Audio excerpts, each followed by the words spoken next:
Yes, guys, welcome back to the channel. Another live stream. This one is a transfer window review. Obviously, the transfer window ended a few days ago, and I have got a very, very special guest, Gabriel Sutton, on to sort of review the transfer window, see who's had a good window, see who's had a poor window.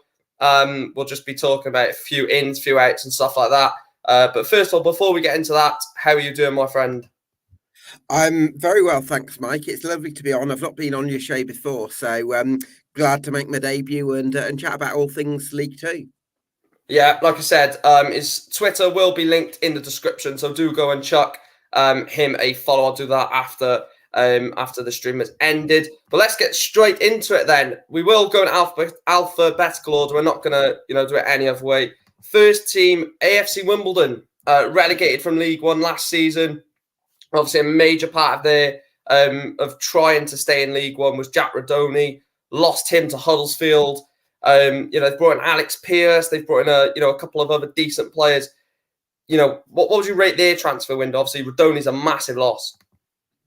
Yeah, Rodoni's a big loss. I think Alex Pearce brought them a bit of experience. That was the one thing that they maybe missed at times last season. A bit of game management. They let a lot of leads go, and that's why they finished the season 27 games winless. Which obviously they rectified on the opening day. Paris Magoma on loan looks a good signing. Likewise, I think also from Brentford, young Coombs. Josh Davison as well. So I think they've made some decent additions, but I think it's a big rebuild for them. I think they're probably a bit short of depth from what they'd want, a little bit short in one or two areas as well. So I think it's been a decent transfer window, but I still think that it's a work in progress for them after the disappointment of last season.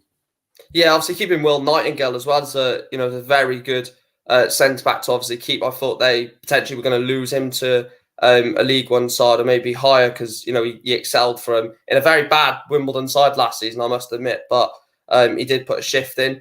Moving on to Barrow, I'll hold my hands up. They've made an unbelievable start to the League Two campaign. Brought in some very good players. Sam Foley coming through the door.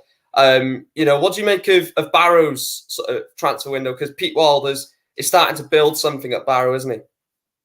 Yeah, listen, Pete Wild's a very good manager. He got Halifax to 2 National League playoff finishes in 3 seasons, which I think was an excellent achievement on one of the lowest budgets in that division. So I don't think we should be amazed necessarily that Barrow have started as well as they have. I think really the crux of their game is being very good on turnovers. They've got a front three, neither of whom are that good in the air, sort of Josh Gordon, Ben Whitfield and Josh Kay as it was on Saturday. They're probably at their best when they can kind of combine tightly, turn the ball over in the opposing half and have a shot sort of quite opportunistically. I think they're probably going to have issues when some of their shots from range don't necessarily find the target, or if they face opposition that maybe don't make mistakes or give the ball away. I think they're going to have to find new ways of combating that. But I think what they've got in their favour is they're a very solid team. They've been able to keep a consistent 11 together so far. And I think if they can stay injury free, then I think they've got a good chance of finishing in the top half and maybe making a push for a top 7 berth. Yeah, the one I picked out was Sam Foley. Obviously, former Newport County players, been in Scotland, had a couple of seasons at Tranmere. I think that's a really good standout signing for them. Bringing someone like that in because he's got the League Two experience, he's got EFL experience. Moving on to my title favourites at the start of the season, the Bantams, Bradford City. I mean, where do you start? Unbelievable talent through the door. Richard Smallwood dropping down from the Championship from Hull City is the Bradford City captain. Some of the signings they've made are just unbelievable. And to be fair, let's be honest, they have probably won the transfer window in terms of the players they've brought in. I don't know if I'd agree with that actually. I think about half the signings they've brought in I really like. Probably another half I'm maybe not so sure about, but certainly Richie Smallwood, the lad they got back on loan from Luton, Dion Pereira, was a fantastic signing. So in defence as well, I like quite a few of their players. I think there's a few that I would look at and think I'm probably a little bit surprised they've gone for. But then also there's been players that they've pulled off like Lewis, the goalkeeper, who's actually been a lot better than maybe I was expecting. So I think for me, they've still got a little bit of work to do to find a real playing identity, because on the one hand, they're a side that likes to keep the ball, but on the other hand, they've got a target man in Verdane Oliver. And I suppose, how do you sort of reconcile those two things? They'll be looking to get some good deliveries in for Oliver. So a little bit of fine tuning to do, but they're still in and around the sort of playoff line, aren't they? So yeah, not too bad a start. I think they'll be looking to kick on. Yeah, I think the signing of Verdane Oliver does two things. It strengthens, obviously, Bradford going forward, and it also weakens Gillingham, who going into the season probably could be a contender for a top 7 finish. So it was great business from Bradford to do that, and like you said, getting Harry Lewis and Richard Smallwood, very good signings. Moving on to the next team, one of my good mates is a Carlisle United fan in the chat. Some very good signings they've made. Sonny Hilton, Thomas Holy in goals. What do you make of Owen Carlisle? Moxon, mate. Pardon? Owen Moxon. Yeah, Owen Moxon, yeah. What do you make of Carlisle United's transfer window then? Yeah, I think I'm surprised at how much how well they seem to have done in the transfer market. I think that it took a little bit of time for Paul Simpson to commit his future to the club and sign that new deal. And I think part of that was because he wanted to make sure that there were going to be certain changes to the way that the club recruits business, because previously, especially under the director of football they had before, it had been absolutely so poor, so poor, the recruitment process. And I think we're seeing is a massive improvement in that regard. And I think picking up Owen Moxon from the Scottish League too, I think that shows they're doing their homework on players, and they're finding players that have got lots of energy, but they've also got lots of quality as well. Paul Huntington's an experienced figure they've added in defence. So I think they've had a very good transfer window, and I see them making progress. I think it's still a big rebuilding stage for the club, given the issues that have come before over the last, how long do you want to go? But I think with Paul Simpson, it could be the start of something different for the Cumbrians, and I think that's where United fans should be excited. Yeah, going from one United to the other, Colchester United made a very big signing in Matty Longstaff on loan. Obviously was in League Two last season from January at Mansfield. Alex Newby as well from Rochdale is a very exciting signing. Very quick, very skillful. What do you make of Colchester's transfer window? Yeah, I mean, I think they've got players in those attacking midfield positions who can do damage. So Longstaff's definitely one. He's incredibly talented. I'm surprised he's gone out on loan to League Two rather than League One. They've got Newby. I think is very good on his day. I think he's a bit inconsistent, but I certainly think he's potentially a top half League Two player, and who's got some very high highs, if that makes sense. And then Noah Chilvers, of course, who's come through the academy and been in there over the last 2-3 years. Those are players who can all do some damage on the ball when you get them on the ball in the opposing half. I think really the key for Colchester will be how do you do that, because Wayne Brown's been criticised a little bit tactically for whether he's that level of coach who can get his teams progressing the ball into those sorts of areas. That's a big question mark for them. Whether they think Kwesi Appiah can do a bit more for them in terms of a reference point who can bring these players into the game, I think that's going to be the key for them. It's one thing having some very good attack-minded midfielders, but you've got to get them on the ball in the right areas, and I think that's going to be the key to Colchester's season. Yeah, 100% agree. Moving on to Crawley Town then, obviously very upset with a departure. They left Newport County for Crawley in Dom Telford, league's top goal scorer. I think he had an injury towards the start of the season, which sort of derailed his start. He did score against Portsmouth in the Papa John's Trophy the other night, which was good to finally get him off the mark. Dion Conroy as well, coming in from Swindon. They've got a bit of money now, haven't they, Crawley, behind them, and you can see that with the signings they've made. Yeah, I still think there's they've not had the results that they'd want so far in the league. 2 points from possible 18 isn't a great start. I think injuries in defence haven't helped them. I think with Dom Telford, what's going to be crucial is having the right system for him, because he's a really good poacher at this level. He's proved it before at Bury and last season with Newport County, but he's got to be playing. Sorry, go on. Plymouth as well, when he bagged goals for Plymouth. Yeah, great point. And I think what kind of underpins all those, Mike, is he's playing A, in an attacking system, B, with two up top, and C, with a strike partner that can play back to goal. Is he going to have all of those things at Crawley? I'm not entirely sure, and that would be my sort of question mark over them and whether they can bring the best out of Telford. But James Balagizi on loan from Liverpool, 6'3", loves to drive forward. He's a goal threat. He's definitely one to look out for. Yeah, 100%.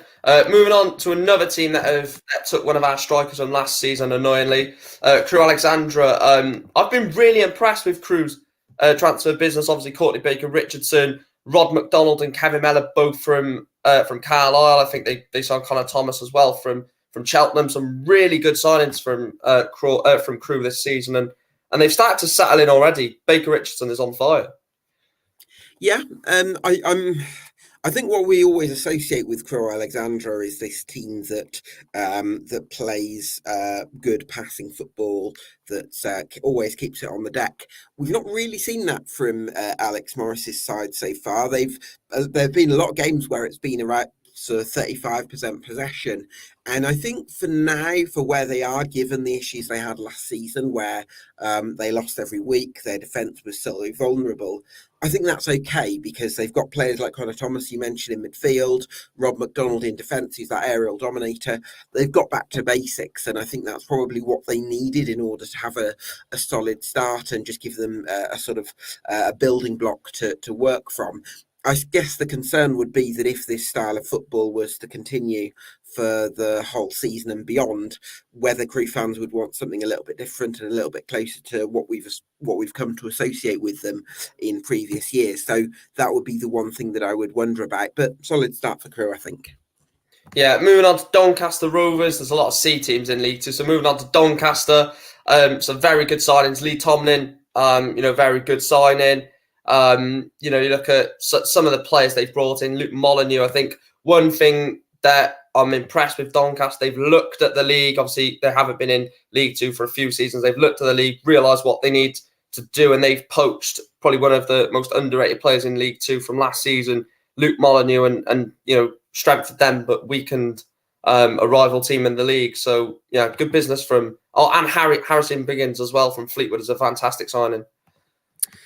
Yeah, I mean, I'll sort of put my hands up because I put Doncaster 20th before the season. I did get a little bit of grief off Rovers fans, so I think they're enjoying the start to the season that they've had, and I think they're probably hoping as well that with John Taylor and Molyneux, as you mentioned, coming back from injury, as well as one or two other players, maybe they can get a little bit stronger. And I think that's going to be important because as much as I agree with you that Lee Tomlin has had an outstanding start to the season, is he someone that I can trust to do it consistently for 40-plus league games?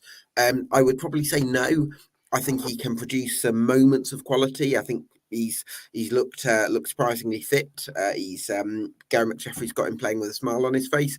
But you always feel with Lee Tomlin, considering the fact he hasn't played an awful lot over the last 18 months, is this something that we're going to bank on for the whole season? So I think that it's going to be important that McSheffrey can manage his minutes at certain phases of the season. And then that's where you'd want your Molyneux, your Taylors, your Calleas, Hursts to really step up to the mantle. But they've got lots of options there. And it's been a good start considering everything that went on last season. This is very much a rebuilding period for the club, in my opinion. Yeah, back-to-back relegated sides from League One, moving on to Gillingham. I quite like some of the signings they've made. Scott Casket has come in. Jordan Green, very, different type of wingers. Jordan Green, obviously, very quick. Scott Casket, more of a, technical winger. And Michael Mandron, league EFL experience, in that Gillingham side after losing Verdane Oliver. Some really good signings there. Well, it's not necessarily panned out that way on paper so far, Mike, has it? Because they've won one game and I think what would it be, one draw maybe along with that, one or two draws. Certainly they've not got the return that they would have hoped for, and I think that probably does. That is a little bit worrying, especially from the point of view of going forward. Now, obviously, against Swindon, it probably didn't help that they had they had 10 men after 10 minutes because the lad they got from Portsmouth got sent off very early on. So Yeah. obviously, circumstances dictated that one, but they've not been able to provide the quality, the level of chance creation, the conversion that Neil Harris would have hoped for so far this season, and they're probably playing a bit of catch up and could be a bottom half finish for them. Yeah, very much agree with that, to be fair. Moving on to the team that beat us at the weekend, Grimsby Town. I'm not going to lie, I was pretty impressed with their performance on Saturday. And one player that really shone was Brandon Kiernan on loan from Walsall. I think we'll touch on it when we get to Walsall. It's a bit of a shock that they've let him go out on loan. Lewis Richardson as well on loan from Burnley is another one. Bryn Morris was excellent on Saturday. To be fair, coming up from the National League, they've done League Two style business, haven't they? They've not messed about. No, I think for me the big thing about Grimsby is they've got such a good ownership structure in place. I've spoken to Jason Stockwood on my show EFL Debate, which you can check out on Twitter, and I think he's a really good person, and I think really because the club is run so well on a day-to-day basis, it means Paul Hurst is kind of freed up just to focus on putting together really good individual match plans to combat the opposition, and I think that's something that he does very well. He played the underdog role so well as a manager at Shrewsbury in 17-18 when they were very cruelly missed out on promotion. And it feels like Grimsby can produce something similar in League Two, especially with the quality of recruitment that we've seen. So very impressed with Grimsby. And for me, I had them in the playoffs before the season, and I'm going to stick with that. Yeah, moving on to the next team, Harrogate Town. Bit of a, like you said, underdog. Bit of an underdog story the last couple of seasons. When they first came in the league, they shocked the league in terms of their explosive start, going away to Bradford, winning 2-0, I think it was. They really did make a quick start to the league, and they've just sort of turned into a mid-table team. And to be honest, I'm not looking at the transfers and thinking, there's anyone that really stands out. Obviously, Stephen Dooley, league, EFL experience. Miles Welch-Hayes is another one that, has been in the league for a long time. But I don't know if you agree, but I'm looking at that and not, too excited at their business. Yeah, I mean, obviously it's difficult from my point of view to get a real handle on Harrogate because their fan base is a little bit shy on social media, so I'd kind of look forward to kind of engaging with a few more town fans if possible. But I think the interesting thing I thought when I saw them play at Crewe, they lost 3-0 that day, was Simon Weaver, the manager, went for a 3-4-2-1 sort of system where kind of looking at the box midfield. But I think when you go with that, you've got to have really good attacking wing backs that are very quick and provide that width. And they have George Thompson at right wing back, who's more of a technician than a direct one-on-one type player. And then they had Jaheim Headley on loan from Huddersfield, who maybe didn't look as confident as you might have hoped. So I think if you don't have that width, then it can become difficult for the box midfield, because even if you put together some really nice passages of play that are neat and tidy, you still need that out ball. I'm not sure that Harry has that from what I've seen of them, and that would probably be my slight concern for them. Yeah, moving on to Hartlepool United. Now, I predicted them to get relegated along with Harrogate on my predictions table, and I got pelted, absolutely pelted by Hartlepool fans because I didn't see much in their transfer business. A lot of players coming in from Scotland, bringing in Jack Hasty from Rangers, Callum Cook from Bradford. I just didn't see the experience in the signings that they've brought in. I mean, I'll put my hands up and say I went the other way on Hartlepool, because I probably firstly I looked at the signings that they'd made from north the border, and some of them had some quite good reviews, so I was willing to put a bit of stock in that. But now I'm beginning to wonder whether they were as good as I'd hoped. And also, Paul Hartley, the manager, he'd won 2 promotions in 3 seasons with Cove Rangers, and I thought that's a very good record. But actually, maybe with a little bit of context and a little bit of hindsight and talking to other people, in both divisions they had by far the biggest budget. So, and maybe that was a bigger factor in them getting to the Scottish Championship than maybe what Hartley than what Hartley offered. That may yet prove unfair, but perhaps I put a bit too much stock in Hartley being a good manager when, from what a lot of Paulies are saying so far, he hasn't made the impact that they were hoping for. So, on the evidence I've seen so far, I could see Hartlepool struggling, and I think you'll probably be closer with your prediction. Yeah. Moving on to Leighton Orient, a side that I really like the look of. Some very exciting signings: Idris El Mazouni, Theo Archibald, Charlie Kelman, Anthony Georgiou. Fantastic signings for me. Some really good quality in there as well. Yeah, I think the thing with Leighton Orient is they've probably one of their best performances was actually the one game they drew rather than win, because they drew 1-1 at Swindon and they were fantastic that night.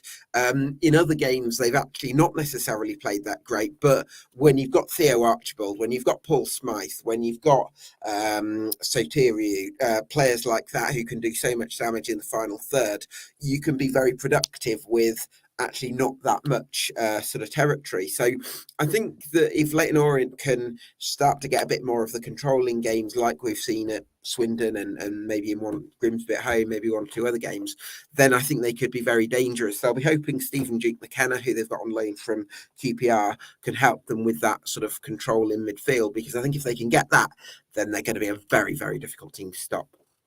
Yeah, moving on to the next team, the Stags Mansfield Town. Hiram Boateng is a big signing from MK Dons, bringing in Will Swan on loan from Nottingham Forest. Is a prolific goal scorer.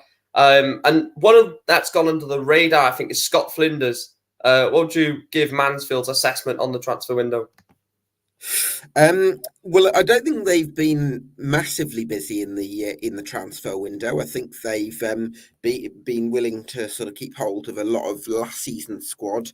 I think the interesting thing for me is that the manager Nigel, I think they've got a very strong midfield. I think that's an obvious strong point. I think they need to iron out 1 or 2 bits and pieces at the back, which the win over Doncaster suggests they're getting closer to that, and obviously refine things a little bit going forward. I'm still not convinced by Lucas Akins as a centre forward. I feel like he's better playing as a wide forward. That would probably be the one sort of question mark for me. And Nigel Clough does seem to have this habit of maybe playing players out of position at times.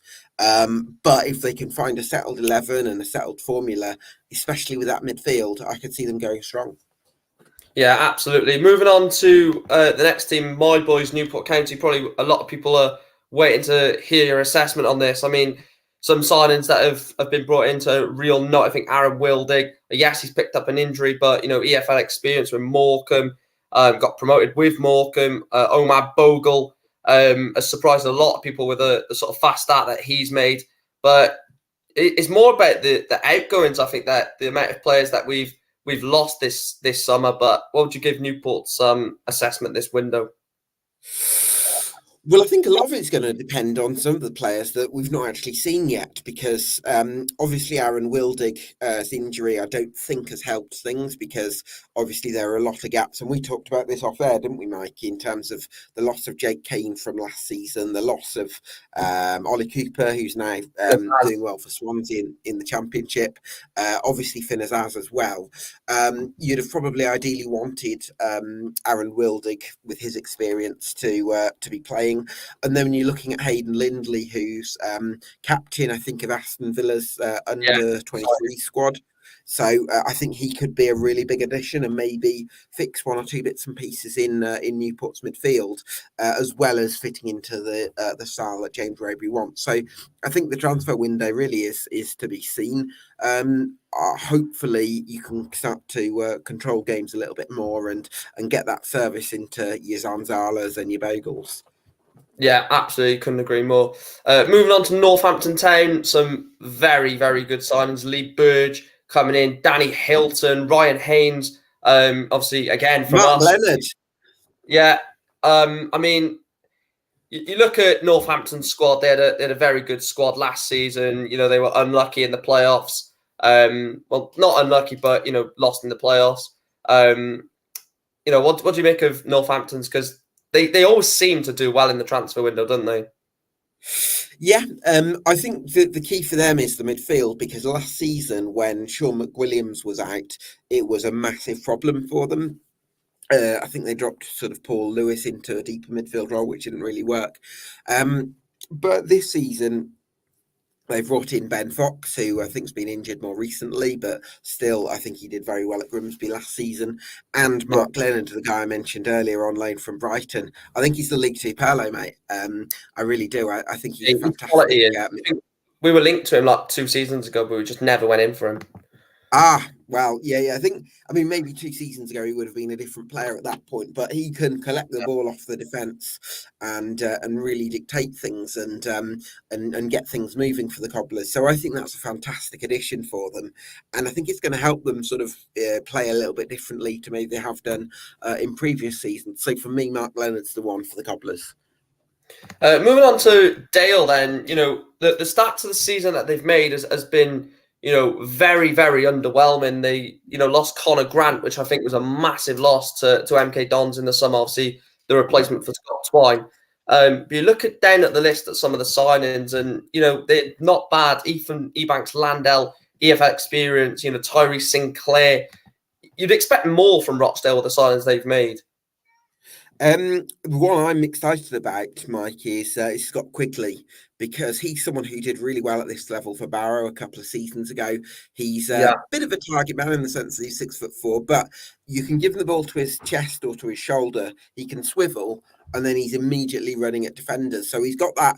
It's like he's got the elements of being a target man, but also elements of being able to run at people. And I think when you put those two things together, as well as the goal scoring instincts, which we know he's got, then I think he's someone who could really help Rochdale climb out of trouble.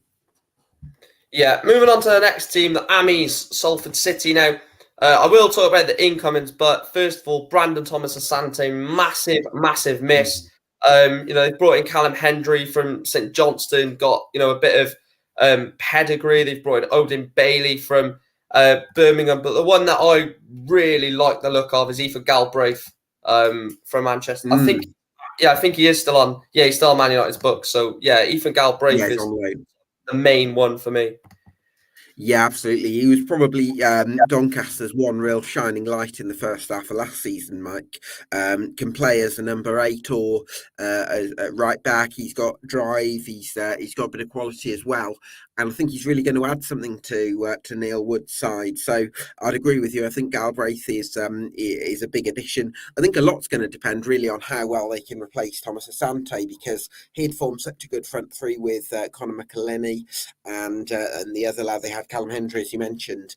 Who can Florent Talladge, the lad they got on loan from Brighton, make that sort of difference? We're going to have to wait. Had him at Newport before. We've actually had Talladge at Newport. I think he played like 2 games. What was he like for your lot?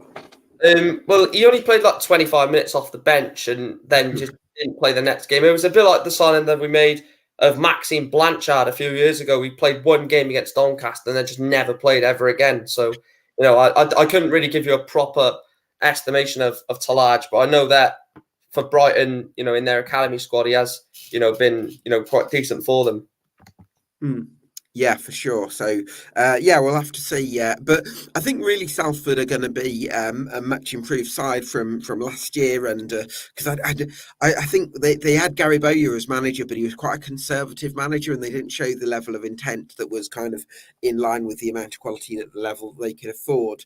I think with Neil Wood, he's a more progressive coach, and I think Salford are going to see the results of that. I'll be surprised if they don't finish in the top 7, possibly even top 3. Yeah, moving on to another high flyer this season, Stevenage. Really impressed with a few names that they've, pretty much all of them, but I'm not going to go all through. Got to give you a chance to say something. But the main ones that I've picked out, Carl Piagiani, EFL experience, and Dan Sweeney as well, coming in from Forest Green to add that sort of different element to the Stevenage attack.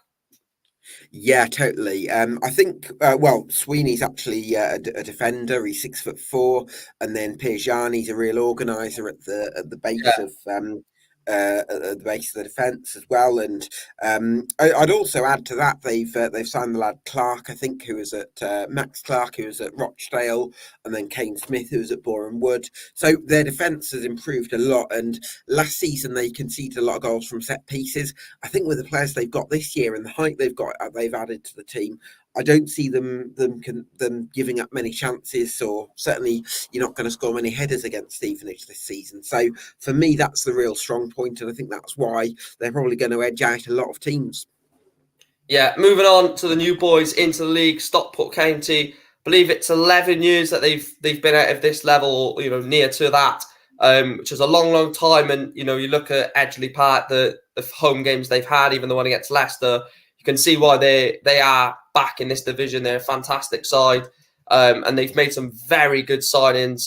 Fraser Horsfall at the back, Chris Hussey, Callum Camps, some really, really good signings.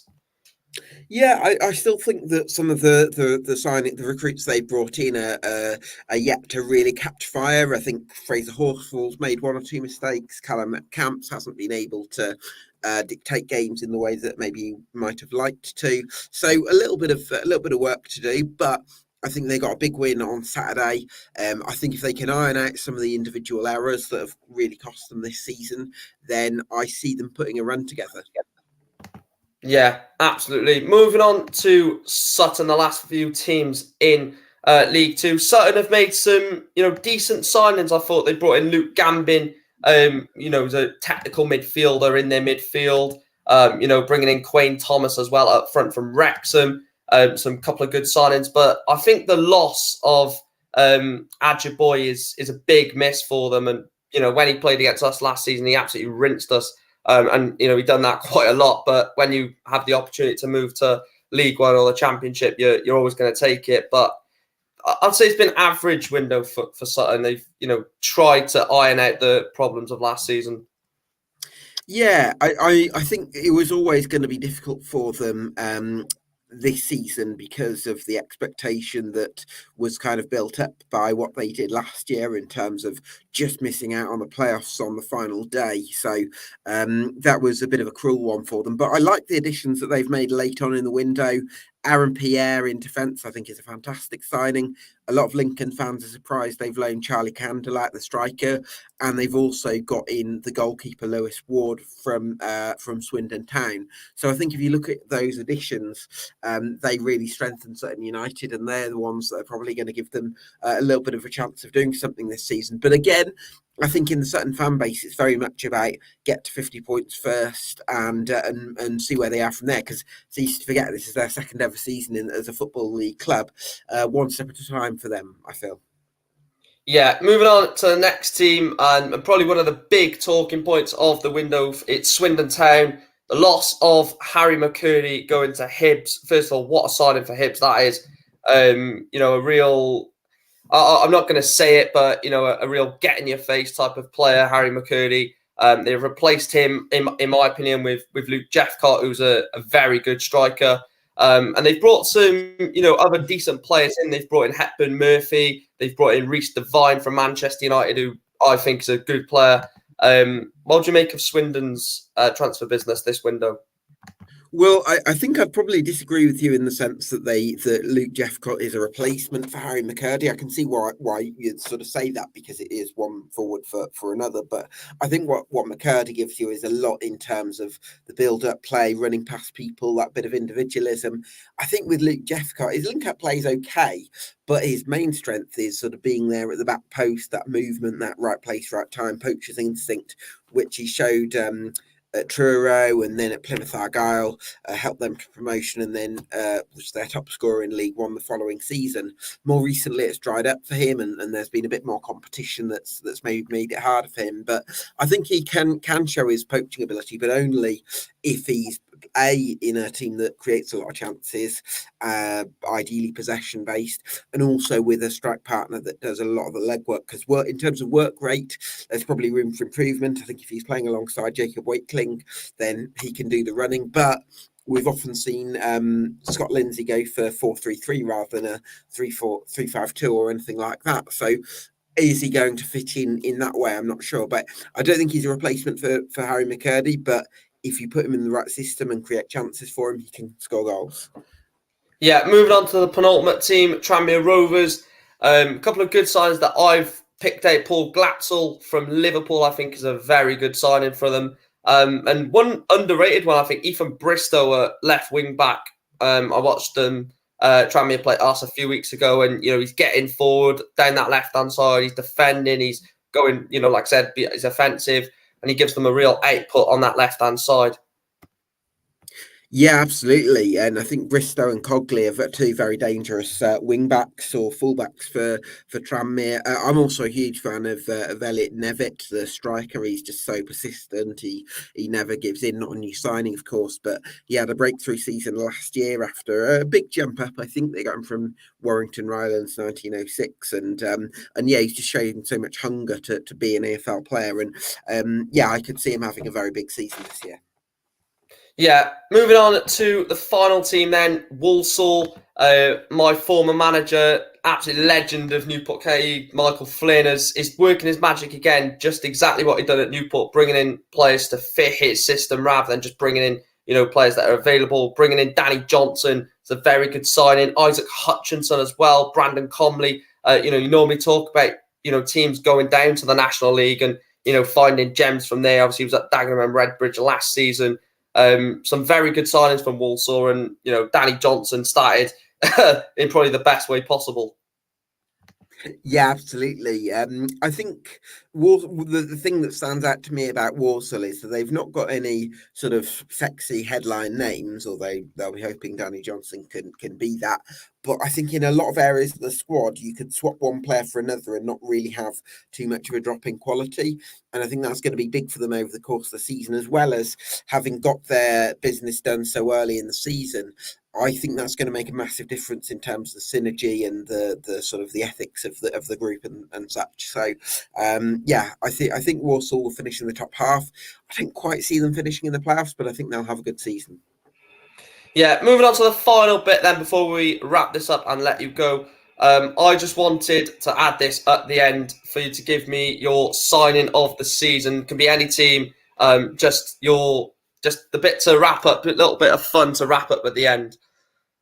I'm going to go with Richie Smallwood at Bradford City, Mike. I think that he's a destructive midfielder, but he's also shown at Bradford that for League Two level, he can also be quite creative as well. So, and I think if you put him in the midfield with Alex Geard and Dion Pereira, or even Jamie Walker when he comes back fit, I think Bradford will have a really nice blend in their midfield, and I think Smallwood can be a really big part of that. He started 40 games in the Championship last season. How often does a League Two team sign someone that does that? Not very often.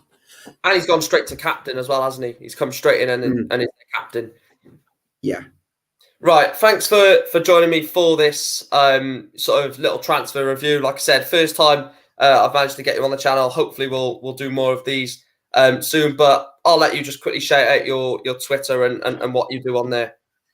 Yeah, sure. So I've got my account where most days I sort of tweet EFL talking points that can be sort of applicable to fans of any club. So today I've tweeted, my EFL team signing of the summer is, and then people sort of reply. So I like to have discussions going that way, and I have a lot of fun with that. And then so you can follow me on Twitter at Gab Sutton. I've also got a show called EFL Debate where I talk to fans, players, managers, owners, directors, you name it, across the EFL, and yeah, start conversations and hopefully it interests a lot of people. And that you can find the hashtag EFL Debate for that. So you can follow me on Twitter at Gab Sutton, and you can also see the hashtag EFL Debate for video content. Thank you, as always. Absolute pleasure for borrowing me your time to review the transfer window. I'll speak to you soon, Gab. I'll drop you backstage and I'll wrap the show up. But thanks for joining me, and I'll catch you later. Nice one, Mike. Cheers for having me. Thank you. That was the 2022-2023 League Two summer transfer window review. I think we will do one of them in the January transfer window, just to see how teams have fared in the first half of the season and what the January signings can sort of add to the remainder of the season. Like I said, if you're watching this, please do make sure to go and follow Gab. I don't say Gab. I'm just looking at his Twitter name. Go and follow him at his socials. I will edit them in the description after this. Like the stream as well. Please make sure to subscribe if you haven't done so already. We have recently passed 3K subscribers, so we're on the road to 4K. So if you haven't done so already, hit the like button, share and subscribe. I'll see you in the next one. Thanks for watching. Can't get my words out. Speak to you soon. Up the county.